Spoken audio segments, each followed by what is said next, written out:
Hello friends, हमारा पिछला topic था द नॉर्दर्न प्लेन्स। अब हम लोग उससे आगे नेक्स्ट टॉपिक करेंगे द पेनिनसुलर प्लेट्यू।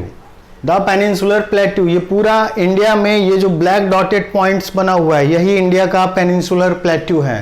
ये दो पार्ट्स में डिवाइडेड होता है, एक सेंट्रल हाईलैंड, ये पूरा एरिया सामने का ये सेंट्रल हाईलैंड है, और ये नीचे का ट्रायंगुलर शेप, जो ये ट्रायंगुलर शेप दिख रहा है, ये triangular shape the Deccan plateaus है, जिसका ईस्टवर्ड एक्सटेंशन मेघालय के गारो, खासी, जयंतिया हिल्स तक है।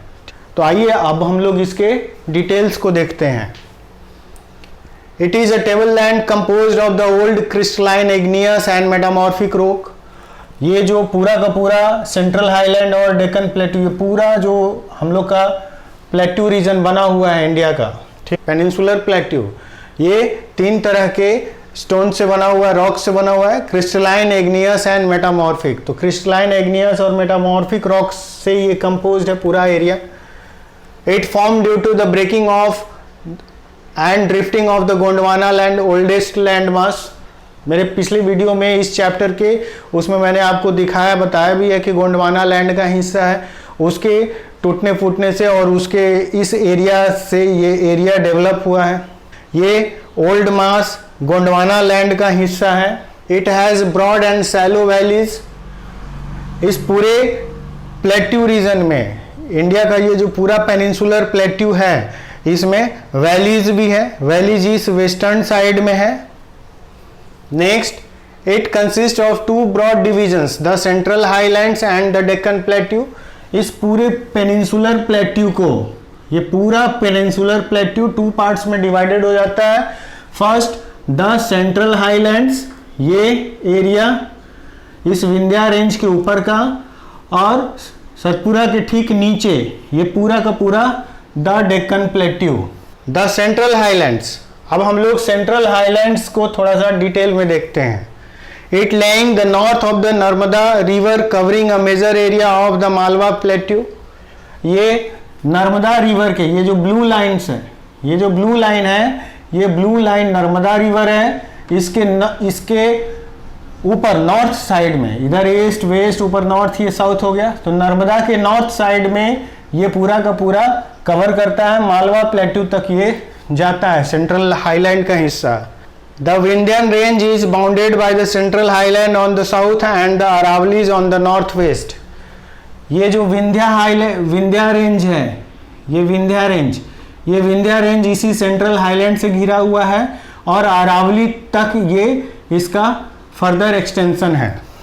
Main rivers are the Chambal, the Sindh, the Betwa and the Ken from south west to north east. This indicates the slope. यहाँ पे ये चंबल रिवर हो गया, ये बेतवा, ये केन, ये सिंध, और इस तरीके से ये सारे रिवर्स का फ्लो इधर नॉर्थ ईस्ट साइड में हो रहा है, फ्लो नॉर्थ ईस्ट साइड में। अब फ्लो हो किस साइड से रहा है, तो साउथ वेस्ट साइड से हो रहा है। तो ये साउथ हो गया, ये वेस्ट हो गया। साउथ वेस्ट से नॉर्थ ईस्ट की तरफ, तो साउथ वेस्ट से नॉर्थ ईस्ट की तरफ इन रिवर्स का फ्लो ये भी दिखाता है कि इस सेंट्रल हाईलैंड का स्लोप साउथ वेस्ट से नॉर्थ ईस्ट की तरफ है। Wider in the west but narrow in the east, Bundelkhand and Baghelkhand. कह रहा है कि ये वेस्टर्न साइड में ज्यादा वाइडर है, ईस्टर्न साइड में नैरो है। ये बुंदेलखंड बघेलखंड का एरिया हो गया। तो इस एरिया में ये पतला है और इस एरिया में ये ज्यादा वाइडर है, वाइडर नैरो। द छोटा Nagpur plateau mark the further eastward extension drained by the Damodar river. ये छोटा नागपुर प्लेट्यू हो गया और यहाँ पे दामोदर रिवर है, और इस तरीके से इसका ईस्टवर्ड एक्सटेंशन लास्ट दिखाता है कि ये ईस्ट में वहीं तक है। The Deccan plateau. आइए अब हम लोग द डेक्कन प्लेट्यू, ये पूरा का पूरा ट्रायंगुलर शेप को देखें, और इसका ईस्टवर्ड एक्सटेंशन यहाँ मेघालय, गारो, खासी, जयंतिया तक देखेंगे। It is a triangular landmass that lies to the south of the Narmada river। ये एक ट्रायंगुलर लैंडमास है, ये ट्रायंगुलर लैंडमास है और नर्मदा के साउथ में है। तो ये ब्लू रिवर जो हो गया ये नर्मदा हो गया, इस नर्मदा के बिल्कुल साउथ में है। तो साउथ यानी तापी रिवर से स्टार्ट हो जा रहा है। The Satpura range flanks its broad base in the north, while the Mahadev, the Kaimur hills in the Maikal range form its eastern extension. ये महादेव हिल्स हो गया, ये सतपुरा रेंज हो गया, और इस तरीके से ये इसके ईस्टर्न और नॉर्थ पार्ट को शो करता है कि यहीं से ये पूरा का पूरा ट्राइंगुलर डेक्कन प्लेट्यू स्टार्ट होता है। तो ये ईस्टर्न पार्ट हो गया महादेव हिल्स, सतपुरा रेंज इसका नॉर्दर्न पार्ट हो गया, और वहीं से ये पूरा ट्राइंगुलर डेक्कन प्लेट्यू स्टार्ट होता है। It is higher in the west and slopes gently eastwards. ये पूरा ट्रायंगुलर शेप डेक्कन प्लेट्यू इस वेस्टर्न साइड में ज़्यादा ऊंचा है, और फिर उसका स्लोप इस ईस्टर्न साइड में है, इस तरीके से। ठीक है, ये स्लोप ईस्टर्न साइड में हो गया, और इसका हाईएस्ट सबसे ज़्यादा एलिवेशन वेस्टर्न साइड में, इस पार्ट में वेस्टर्न साइड में ज़्यादा एलिवेशन है। An extension is also visible in the north east the Meghalaya's 3 hills the Garo, Khasi and Jaintia. ये मेघालय की 3 अलग अलग हिल्स हो गए, गारो, खासी, जयंतिया, मेघालय के 3 हिल्स। इसका ईस्टवर्ड एक्सटेंशन दिखाते हैं। The western Ghats and the eastern Ghats mark its edges. ये जो ब्लैक लाइन बनाया हुआ है, ये ब्लैक लाइन, ये इसका ईस्टर्न घाट्स हो गया, और ये ब्लैक लाइन ये वेस्टर्न घाट हो गया। तो ये ईस्टर्न घाट और वेस्टर्न घाट इसके एजेस, किनारा दिखाते हैं कि ये इस किनारे से ईस्टर्न घाट से स्टार्ट है और वेस्टर्न घाट तक इसका एक्सटेंशन है। Western Ghat lies parallel to the western coast, various passes the Thal, Bhor and the पाल घाट्स। ये वेस्टर्न घाट जो है इस वेस्टर्न कोस्ट से, ये जो व्हाइट शेप दिख रहा है, ये व्हाइट, ये वेस्टर्न कोस्ट हो गया। इस वेस्टर्न कोस्ट से जुड़ा हुआ ये वेस्टर्न घाट्स हैं, और बीच में कई पासेज हैं, थाल घाट, भोर घाट, पाल घाट, और इस तरीके से ये 3-3 पासेज इस एरिया में हैं, जो इस साइड से उस साइड अलग अलग आने जाने का रास्ता देते हैं, बनाते हैं। The western Ghats are higher than the eastern Ghats, average 900 to 1600 metres as against 600 metres of the eastern Ghat. Eastern Ghat पे हाईएस्ट एलिवेशन 600 मीटर्स तक है, जबकि वेस्टर्न घाट पे एलिवेशन 900 से 1600 मीटर तक है। The eastern Ghats stretches from the Mahanadi valley to the Nilgiris in the south.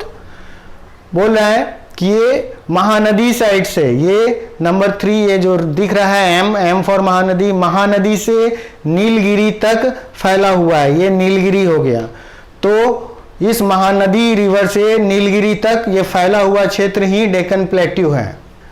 The western Ghats causes orographic rain by facing the rain bearing moist winds to rise along the western slopes.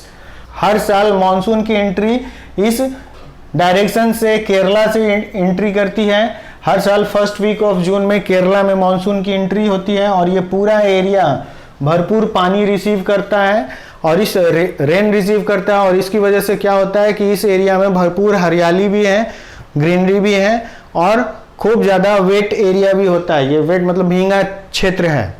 The height progressively increase from north to south.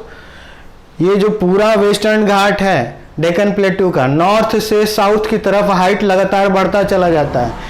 The highest peak include the Anamudi 2695 metres and the Doda Betta 2637 meters and the Mahendragiri 1501 meters in the eastern Ghats. तो ये 3 digits बताता है यहाँ इस area के 3 अलग अलग क्षेत्र का। तो अनामलाई माउंटेन में अनाईमुडी यहाँ पे है, इस पार्ट पे है, ये इसका हाइट कितना है तो 2695 मीटर्स है। वैसे नीलगिरी माउंटेन्स में सबसे ऊंची जो पीक है उस पीक का नाम डोडा बेट्टा है, 2637 मीटर यहाँ पे है नीलगिरी का। और नेक्स्ट है महेंद्रगिरी 1501 मीटर, ये ईस्टर्न घाट में महेंद्रगिरी इधर पड़ता है। फेमस हिल्स ऊटी कोडाईकनाल, ऊटी और कोडाईकनाल इसी एरिया में पड़ता है, इसी नीलगिरी माउंटेन्स के पास पड़ता है। ब्लैक सॉइल से ये पूरा का पूरा एरिया घिरा हुआ है। डेक्कन प्लेट्यू ये फेमस डेक्कन ट्रैप्स है बोला जाता है, और ये पूरा का पूरा area Deccan traps, Deccan plateau, black soil से घिरा हुआ क्षेत्र है। और इस तरीके से ये पूरा इसके पॉइंट्स हुए।